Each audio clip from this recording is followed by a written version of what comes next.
வணக்கம். இன்றைய முக்கிய செய்திகள். புதுச்சேரி மங்கலம் தொகுதிக்கு உட்பட்ட அரியூரில் அமைந்துள்ள அருள்மிகு தாமரை அங்காள பரமேஸ்வரி ஆலய திருப்பணிக்காக ரூபாய் 16,77,321க்கான காசோலையை வேளாண் துறை அமைச்சர் டி ஜெயக்குமார் முன்னிலையில் முதலமைச்சர் ரங்கசாமி சட்டப்பேரவையில் கோவில் நிர்வாகிகளிடம் வழங்கினார்.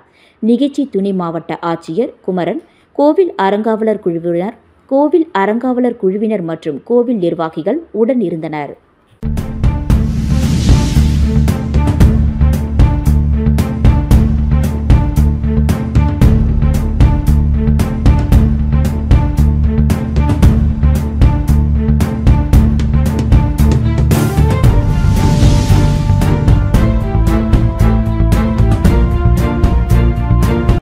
குடிநீர் மாசுபாடு காரணமாக உயிரிழந்த குடும்பத்தினர்களை ஜோஸ் சார்லஸ் மார்டின் சந்தித்து ஆறுதல் கூறி தலா 1 லட்சம் ரூபாய் நிதியுதவி வழங்கினார். புதுச்சேரியில் கடந்த சில வாரங்களுக்கு முன்பு பொதுப்பணித்துறை மூலம் விநியோகிக்கப்படும் குடிநீரில் கழிவுநீர் கலந்து அதனை பயன்படுத்திய மக்களுக்கு வாந்தி, வயிற்றுப்போக்கு உள்ளிட்ட உடல் உபாதைகளால் பாதிக்கப்பட்டு மருத்துவமனையில் அனுமதிக்கப்பட்டு சிகிச்சை பெற்று வந்தனர். அதில் முதற்கட்டமாக 3 பேர் உயிரிழந்த நிலையில் அடுத்த சில வாரங்களிலும் மேலும் 3 நபர்கள் என மொத்தம் 6 பேர் உயிரிழந்ததாக அறியப்பட்டது. இதனை அடுத்து சமூக சேவகர் ஜோஸ் சார்லஸ் மார்டின் பாதிக்கப்பட்டு உயிரிழந்த குடும்பத்தினர்களை நேரில் சந்தித்து ஆறுதல் கூறி நலம் விசாரித்து ஒவ்வொரு குடும்பத்தினருக்கும் தலா 1 லட்சம் ரூபாய் நிதி உதவியினை வழங்கினார். மேலும் அவர்களிடம் குடிநீர் மாசடைந்து வருவது பற்றி ஆலோசித்ததில் கடந்த சில காலங்களாக காலை நேரங்களில் அரசு மூலம் வழங்கப்படும் நீர் நிறம் மாறியும் துர்நாற்றம் வீசுவதாகவும் அதை குடித்தண்ணீர் அல்லாது மற்ற பயன்பாட்டிற்கும் பயன்படுத்த முடியாத வகையில் இருந்ததாகவும் குற்றம் சாட்டினார். இதற்கான தீர்வினை அரசு மேற்கொள்ள எடுத்துரைப்பதாகவும் நம்பிக்கை தெரிவித்தார். இது தொடர்பாக செய்தியாளர்களை சந்தித்த சமூக சேவகர் ஜோஸ் சார்லஸ் மார்டின் பொதுமக்களின் அன்றாட அத்தியாவசிய தேவையான குடிநீரை அரசு கவனத்துடன் விநியோகிக்கப்பட வேண்டும். ஆனால் அரசு அதிகாரிகள் மெத்தன போக்குடன் செயல்படுவதால் புதுச்சேரியில் இதுவரை 6 நபர்கள் உயிரிழந்துள்ளதாக தெரிவித்துள்ளார். மேலும் மக்களால் தேர்ந்தெடுக்கப்பட்ட சட்டமன்ற உறுப்பினர்கள் மக்களின் தேவையை அறிந்து சுகாதாரமான குடிநீர் வழங்கப்படுகிறதா என கண்காணிக்கப்பட வேண்டும். அதனை சட்டமன்ற உறுப்பினர்கள் கவனிக்காததால் தான் இதுபோன்ற சம்பவங்கள் புதுச்சேரியில் நிகழ்ந்த வண்ணம் இருக்கிறது. மேலும் மத்திய அரசை நாம் குறை கூறாமல் சட்டமன்ற உறுப்பினர்கள் தங்களுக்கு வாக்களித்த மக்களின் நலன் கருதி அவர்களுக்காக உழைத்திட வேண்டும் எனவும் அவர்களின் தேவையை பூர்த்தி செய்வது அவர்களின் கடமை என்றும் கூறியுள்ளார். மேலும் எதிர்வரும் காலங்களில் புதுச்சேரியில் ஒவ்வொரு பகுதிக்கும் சுத்திகரிக்கப்பட்ட குடிநீரை தங்கள் அறக்கட்டளை மூலமாக வழங்க ஏற்பாடு செய்வதாகவும் காற்றின் மூலமும் குடிநீரை உற்பத்தி செய்து பொதுமக்களுக்கு வழங்கிடவும் ஆய்வு மேற்கொள்ளப்பட்டு வருவதாகவும் தெரிவித்தார். தொடர்ந்து புதுச்சேரியில் வழங்கப்பட்டு வரும் அன்னதானம் சம்பந்தமான கேள்விக்கு புதுச்சேரி மாநிலத்தில் பல்வேறு இடங்களில் இடம் தேர்வு செய்யப்பட்டு பொதுமக்கள் பசியில்லாமல் இருந்திட இலவச உணவு வழங்கும் திட்டத்தினை செயல்படுத்திட நடவடிக்கை எடுத்து தருவதாகவும் கூறியுள்ளார். பாண்டிச்சேரியில் 30 தொகுதி இருக்குது. 30 தொகுதிக்கு சாப்பாடு போடுறதுல வந்து எதை நோக்கி நம்ம அந்த கவனம் செலுத்துறது? மெயினாக பசிங்கிற ஒரு விஷயம் மட்டும்தான் மக்கள் வந்து போதுன்னு சொல்கிறாங்க. சாப்பாடு மட்டும்தான் ஒரு சாப்பாடு பட்டினியில் மக்கள் எப்பவுமே கஷ்டப்படக்கூடாதுன்னு ஒரு நோக்கம் தான். நாங்கள் ட்ரஸ்ட்டில் பண்ணிகிட்டு இருக்கோம். பட் இது ஒரு விஷயமா இது ஒரு இனிஷியேட்டிவாக எடுத்து நாங்கள் பொதுமக்கள் வந்து பசியில் இருக்கக்கூடாது. ஏன்னா இது ஒரு அவங்களுக்கு ஒரு வேளை சாப்பாடு கிடச்சிச்சுன்னா அவங்க காமராஜர் நகர் நான் கேள்விப்படுது. காலையில் சாப்பிடாம மத்தியானம் வந்து சாப்பிட்டு அவங்க நைட்டுக்கும் கம்மியாக சாப்பிட்ற மாதிரி இது அவங்களால அவங்களுக்கு ஒரு இந்த மூலிமா அவங்களுக்கு சில பொருளாதாரமும் அவங்களுக்கு சில சேவிங்ஸ் இருக்குங்கிற மாதிரி அவங்க சொல்கிறாங்க. ஸோ அதனால் இது ஒரு இனிஷியேட்டிவாக எடுத்து எல்லா மக்களும் சாப்பாடு தேவைப்படுற மக்களுக்கு இது கொடுக்கணுங்கிறத எங்களோட அறக்கட்டளை மூலிமா சாப்பாடெல்லாம் வேறு என்ன செய்ய இருக்கீங்க? இப்போ ஒன்று மெயின் தண்ணி பிரச்சனை இப்போ அதிகமாக போயிட்டுருக்கு. இப்போ அதுக்காக வந்து நாங்கள் இப்போ பியூரிஃபையர்லாம் ஒரு பியூரிஃபையர் வைக்கிற மாதிரி பேசி பிளான் பண்ணிட்டு இருக்கோம். ஒன்று வந்து தண்ணி வாட்டரு கிரவுண்ட் வாட்டரு ஃபில்டர் பண்ணி வர மாதிரியும், இன்னொன்று வந்து ஏர்லேருந்து காற்றுலேருந்து நீரை வந்து நம்ம எடுத்து பண்ணுற மாதிரி ஒரு பிளான் இருக்குது. அதுக்கும் இப்போ ஒர்க் பண்ணிகிட்டு இருக்கோம். இந்த மாதிரி பியூரிஃபையர் மாதிரி அதை காற்றுலேருந்து மாய்ஸ்சர் எடுத்து அதுலேருந்து ஒரு ட்ரிங்கிங் வாட்டர் இருக்கும். குடிநீர் மெயினாக குடிநீர் பிரச்சனையை எத்திக்கிறதுக்காக இந்த வேலை செய்யலாம். புதுச்சேரி முதலியார்பேட்டை நயினார் மண்டபம் பகுதியில் உள்ள தனியார் திருமண மண்டபத்தில் ஜேசிஎம் மக்கள் மன்றம் சார்பில் இன்று முதல் தினசரி இலவச உணவு வழங்கும் திட்டத்தினை சமூக சேவகர் ஜோஸ் சார்லஸ் மார்டின் துவக்கி வைத்தார். இந்நிகழ்ச்சியில் நூற்றுக்கணக்கான பொதுமக்கள் இலவச உணவு வழங்கும் நிகழ்ச்சியில் கலந்து கொண்டு வயிறார உணவருந்தி சென்றனர். மேலும் இது தொடர்பாக செய்தியாளர்களின் கேள்விக்கு பதிலளித்த சமூக சேவகர் ஜோஸ் சார்லஸ் மார்டின், மக்களுக்கு உணவே பிரதானமாக உள்ளது. அவர்களின் பசியை போக்கும் விதமாக அனைத்து பகுதிகளிலும் இலவச உணவு வழங்கும் திட்டத்தினை துவக்கி மக்களுக்கு உணவு வழங்கி வருகிறோம். மேலும் புதுச்சேரி மாநிலத்தில் நிலவி வரும் குடிநீர் மாசுபாடு காரணமாக பாதிக்கப்பட்டு வரும் மக்களின் நலன் கருதி சுத்திகரிப்பு செய்யப்பட்ட நீர் விநியோகிப்பதற்கும் காற்றின் மூலமாகவும் தண்ணீர் தயாரித்து பொதுமக்களுக்கு வழங்கிடவும் ஆலோசனை செய்யப்பட்டு வருவதாக தெரிவித்தார். தொடர்ந்து காமராஜர் நகர் தொகுதி சட்டமன்ற அலுவலகத்தில் அமைச்சர் ஜான்குமார் முன்னிலையில் வழங்கப்பட்டு வரும் அன்னதான நிகழ்ச்சியில் சமூக சேவகர் ஜோஸ் சார்லஸ் மார்டின் அவர்கள் கலந்து கொண்டு ஏழை எளிய மக்களுக்கு அன்னதானங்களை வழங்கி பொதுமக்களின் பேராதரவினை பெற்றார். மேலும் அப்பகுதி மக்கள் பலர் தாங்கள் அளித்து வரும் அன்னதானம் தங்களது வாழ்வாதாரத்திற்கு உகந்ததாக உள்ளதாகவும் தினந்தோறும் பசியில்லாமல் வயிறு நிறைந்து திருப்திகரமாக உணவருந்தி செல்வது மகிழ்ச்சி அளிப்பதாகவும் இதற்கு ஜோஸ் சார்லஸ் மார்டின் அவர்களுக்கு வாழ்த்துக்களையும் நன்றிகளையும் தெரிவித்துக் கொண்டனர். பசியில்லா புதுச்சேரியை உருவாக்கும் திட்டத்தின் கீழ் 30 தொகுதிகளிலும் இலவச உணவு வழங்கும் திட்டம் விரிவுபடுத்தப்படும் என்று பிரபல தொழிலதிபர் ஜோஸ் சார்லஸ் மார்டின் தெரிவித்தார். பிரபல தொழிலதிபரான ஜோஸ் சார்லஸ் மார்டின் புதுச்சேரி அரசியலில் கவனம் செலுத்தி புதுச்சேரி மக்களுக்கு பல்வேறு நலத்திட்ட உதவிகளை வழங்கி வருகிறார். அந்த வகையில் பசியில்லா புதுச்சேரியை உருவாக்க வேண்டும் என்ற திட்டத்தை உருவாக்கி முதன்முறையாக காமராஜர் நகர் தொகுதியில் தொடங்கப்பட்டு தினமும் நூற்றுக்கணக்கான மக்கள் மதிய உணவு சாப்பிட்டு பயனடைந்து வருகின்றனர். இந்த திட்டத்தை விரிவுபடுத்தும் வகையில் 2வது தொகுதியாக முதலியார்பேட்டை தொகுதியில் இலவச உணவு வழங்கும் திட்டம் இன்று தொடங்கப்பட்டது. இதில் கலந்து கொண்ட பிரபல தொழிலதிபர் ஜோஸ் சார்லஸ் மார்டின் பொதுமக்களுக்கு உணவு பரிமாறி திட்டத்தை துவக்கி வைத்தார். பின்னர் செய்தியாளர்களிடம் பேசிய அவர், யாரும் பசியோடு இருக்கக்கூடாது என்ற நோக்கத்தில் இந்த திட்டம் தொடங்கப்பட்டு செயல்படுத்தப்பட்டு இருக்கிறது.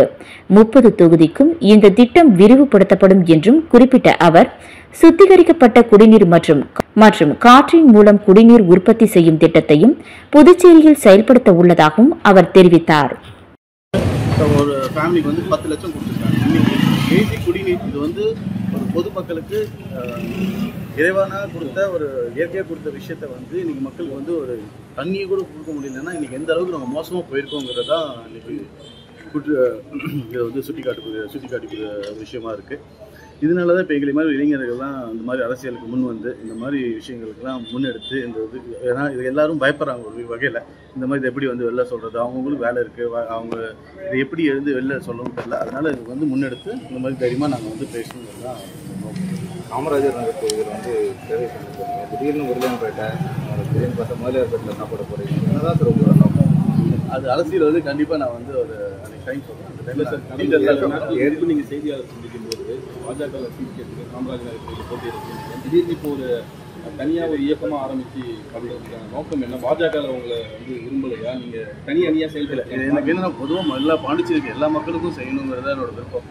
அது வந்து என்னோட வந்து ஒரு இடத்தையோ ஒரு இதில் குறுகி பண்ணணுங்கிற விஷயம் இல்லை. ஸோ இது வந்து பொதுவாக எல்லாத்துக்கும் பண்ணணுங்கிற வந்து பாஜக சீட்டு கேட்போம்னு சொல்லியிருந்தேன். அதை கண்டிப்பாக கட்சி ஆரம்பிக்க போறீங்க. இல்லை கண்டிப்பாக அரசியல் வந்து நான் கண்டிப்பாக அது ஒரு நேரம் வரும்போது நான் அதை அது இன்னும் நான் வரும்போது நான் சொல்கிறேன். இப்போ வந்து நான் பேச வேண்டிய விஷயம் வந்து நம்ம வந்து இந்த குடும்பம் இழந்திருக்காங்க, உயிர் இருந்திருக்காங்க. ஸோ அந்த விஷயமா இன்னைக்கு வந்திருக்கோம். அதனால இந்த விஷயத்த நம்ம பேசுவோம். ஏன்னா உயிரிழப்பை வந்து நம்ம எதையும் கொடுத்தோ நம்ம அதை வந்து அரசியலாக்கவும் முடியாது. ஏன்னா இந்த சப்ஜெக்ட்ல இந்த நேரத்தில் வந்து நாய் கடித்த விஷயத்தை கூட நீங்கள் வந்து லேண்ட் ப்ரொவைட் பண்ணி ஒரு இது ரெடி பண்ண சொல்லுவீங்க. ஆமாம், இது போல் எல்லா விஷயத்துக்கும் இதுக்கப்புறம் ஜோஸ் சார்லஸ் மார்டின் குரல் கொடுப்பாரு. கண்டிப்பாக எல்லாத்துக்கும் நானே நின்று குரல் கொடுப்போம். அரசுக்கு எதிர்ப்பான கருத்துக்களையே தொடர்ச்சியாக தெரிவிச்சுட்டு வரீங்க. இல்லைங்க, எதிர்ப்புனா அவங்க வேலை செய்யலைங்கிறத தான் நான் சொல்லிட்டு வரேன். ஏன்னா வேலை செஞ்சுருந்தா எதிர்ப்பு எதுவும் இல்லைன்னா நான் சொல்லணும்னு அவசியம் இல்லை. ஏன்னா அவங்க பண்ணுற விஷயங்கள் வந்து அந்த மாதிரி இருக்கனால யாரும் வாய்ஸ் கொடுக்குறது. இன்னைக்கு வந்து இப்போ நடந்திருக்குன்னா இது வரைக்கும் இந்த மாதிரி நடந்துச்சுன்னு அக்செப்ட் பண்ணல. புதுச்சேரி கரிக்கலம்பாக்கம் கிராமத்தில் மருத்துவ மாணவர் ராஜகுருவிற்கு ஜோஸ் சார்லஸ் மார்டின் கல்வி உதவித்தொகை வழங்கினார். புதுச்சேரி கரிக்கலம்பாக்கம் கிராமத்தை சேர்ந்தவர் ஐயனார்.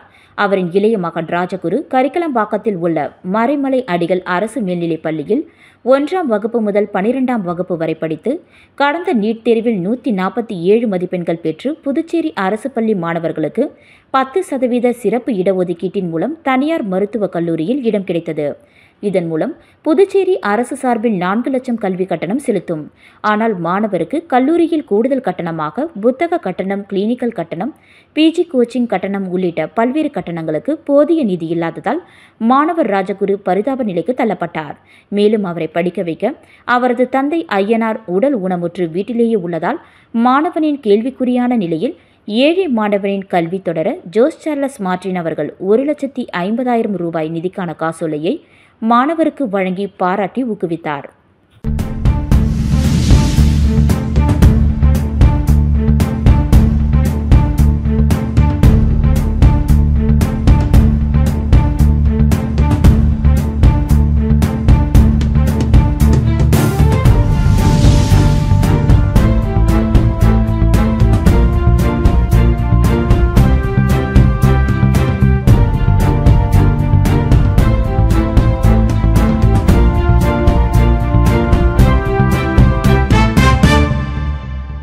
புதுச்சேரி மாநில பாஜக பொதுக்குழு கூட்டம் பழைய துறைமுக வளாகத்தில் மாநில தலைவர் ராமலிங்கம் தலைமையில் நடைபெற்றது. கூட்டத்தில் புதுச்சேரி மாநில தேர்தல் பொறுப்பாளர்களான மத்திய அமைச்சர்கள் மன்சுக் மாண்டவியா, அர்ஜுன் ராம் மெகவல், மாநில பொறுப்பாளர் நிர்மல்குமார் சுரானா, அமைச்சர்கள் நமச்சிவாயம், ஜான்குமார், பாராளுமன்ற உறுப்பினர் செல்வ கணபதி மற்றும் பாஜக சட்டமன்ற உறுப்பினர்கள் உள்ளிட்ட 1500க்கும் மேற்பட்ட பொதுக்குழு உறுப்பினர்கள் பங்கேற்றனர். பொதுக்குழு கூட்டத்தில் நடைபெற உள்ள பீகார் சட்டமன்ற தேர்தலில் தோல்வி வைத்தால் லல்லு பிரசாத் யாதவ் மற்றும் ராகுல் காந்தி கூட்டணி வாக்கு திருட்டு என்று பொய் பிரச்சாரம் கட்டவிழ்த்து விட்டுள்ளதாகவும் அந்த குற்றச்சாட்டை கண்டித்து பிரதமர் நரேந்திர மோடி மற்றும் அவரது மறைந்த தாயார் குறித்து இழிவாக பேசிய ராகுல் காந்தியை கண்டித்தும் உள்ளிட்ட 4 கண்டன தீர்மானம் நிறைவேற்றப்பட்டது. மேலும் துணை ஜனாதிபதியாக அதிக வாக்கு வித்தியாசத்தில் அனைவரின் நம்பிக்கையும் பெற்று வெற்றி பெற்ற முன்னாள் புதுச்சேரி ஆளுநர் தமிழகத்தை சேர்ந்த CP ராதாகிருஷ்ணனுக்கு பாராட்டு. GST சீர்திருத்தத்தை கொண்டு வந்து மிகப்பெரிய பொருளாதார மாற்றத்தை உருவாக்கி அனைத்து தரப்பு மக்களும் பயன்பெறும் வகையில் 4 அடுக்காக இருந்த GST வரி விதிப்பை 2 அடுக்காக குறைத்துள்ள பிரதமர் நரேந்திர மோடிக்கு பாராட்டு உள்ளிட்ட மத்திய மாநில அரசுகளின் சாதனைகளை பாராட்டி 63 தீர்மானங்களும் நிறைவேற்றப்பட்டன. இதனிடையே பொதுக்குழுவில் பேசிய மத்திய தொழில்துறை அமைச்சர் மன்சுக் மாண்டவியா, நமது கட்சி மற்ற கட்சிகள் போல் குடும்ப கட்சி அல்ல. ஒவ்வொரு கட்சிகளுக்கும் தனித்தனி கொள்கை உள்ளது. ஆனால் நமது கட்சி தேசத்தின் மீது பற்று உள்ள கட்சி என தெரிவித்தார். ஒவ்வொரு தொண்டரும் குறிக்கோளுடன் செயல்பட்டால் எல்லா செயல்களும் வெற்றியடையும். மீண்டும் புதுச்சேரியில் தேசிய ஜனநாயக கூட்டணி ஆட்சியை கொண்டு வருவோம் என்பதில் எந்த ஐயமும் இல்லை என தெரிவித்தார். கடலூர் மாவட்ட மாநகராட்சி அலுவலகத்தின் முன்பு AITUC கடலூர் மாவட்ட தெரு வியாபார தொழிலாளர் சங்கம் சார்பில் கோரிக்கை முழக்க ஆர்ப்பாட்டம் நடைபெற்றது. இந்த ஆர்ப்பாட்டத்தில் தமிழக அரசே மாநகராட்சி நிர்வாகமே தெரு வியாபாரிகளை பாதுகாத்திட தமிழ்நாடு அரசு தேர்தல் மூலம் தேர்வு செய்யப்பட்ட மாநகர விற்பனை குழு உறுப்பினர்கள் கூட்டத்தை உடனே நடத்து, விற்பனை குழு கூட்டத்தை நடத்தி முடிவு செய்யாமல் சட்டத்திற்கு புறம்பாக AITUC தெரு வியாபாரிகள் மீது போடப்பட்டுள்ள வழக்கை வாபஸ் வாங்கு, மாற்று இடம் வழங்காமல் தெரு வியாபாரிகளை அப்புறப்படுத்தாதே, தெரு வியாபாரத்தை முறைப்படுத்துதல் மற்றும் தெரு வியாபாரிகளை பாதுகாத்தல் சட்டப்படி அனைத்து அதிகாரங்களும் விற்பனை குழுவிற்கே வழங்கப்பட்டுள்ளதால் காவல்துறை, உள்ளாட்சித்துறை, நெடுஞ்சாலைத்துறை, வனத்துறை அதிகாரிகள் தெரு வியாபாரிகள் மீது நடத்திடும் அத்துமீறல் மற்றும் அப்புறப்படுத்துதல் போன்ற சட்டவிரோத நடவடிக்கைகளை தடுத்து நிறுத்து. தேர்ந்தெடுக்கப்பட்ட விற்பனை குழு உறுப்பினர்களுக்கு மாநகராட்சியில் தனி அலுவலகம் ஒதுக்கீடு. தெரு வியாபாரம் செய்யும் தொழிலாளர்களுக்கு தள்ளுவண்டி, குடை, தட்டுப்பலகை முதலிய அடிப்படை தேவைகளை செய்து கொடு. தெரு வியாபாரிகளுக்கான அடையாள அட்டை கிடைக்காதவர்களுக்கு உடனடியாக அடையாள அட்டை வழங்கி தெரு வியாபாரிகளின் வாழ்வாரத்தை பாதுகாத்திட வலியுறுத்து. AITUC கடலூர் மாவட்ட தெரு வியாபார தொழிலாளர்கள் சங்கம் சார்பில் மாநகராட்சி அலுவலகம் முன்பு கோரிக்கை முழக்க போராட்டம் நடைபெற்றது. தலைமை தோழர் பாலு, கோரிக்கை விளக்க உரை தோழர் துரை, வட்ட செயலாளர் கிருஷ்ணமூர்த்தி, AITUC மாவட்ட பொதுச் செயலாளர், வட்ட செயலாளர் CPI ஜெயராஜ், தோழர் சுந்தரராஜா, தோழர் வடிவேல், தோழர் நாகராஜ், தோழர் முருகன், தோழர் ஹரிகிருஷ்ணன், AITUC செயலாளர், AITUC பேருந்து நிலைய வியாபார சங்கம் வணிக குழு உறுப்பினர் தோழர் பாக்கியம். இந்த ஆர்ப்பாட்டத்தில் கடலூர் மாவட்ட தெரு வியாபார தொழிலாளர் சங்கம் சார்பில் 50க்கும் மேற்பட்டோர் கலந்து கொண்டனர்.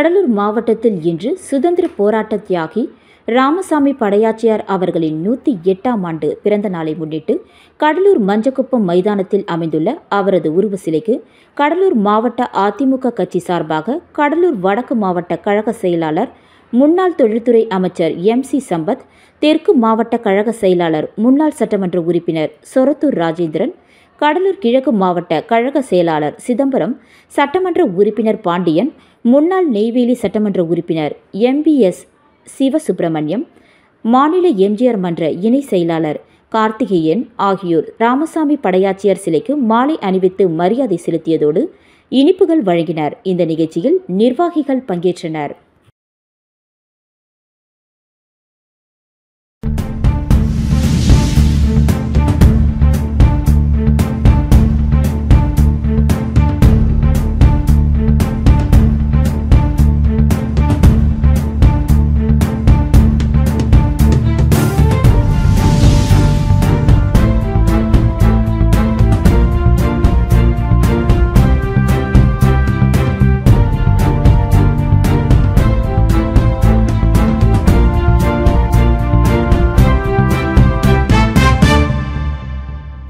இத்துடன் செய்திகள் நிறைவடைகின்றது. நன்றி, வணக்கம்.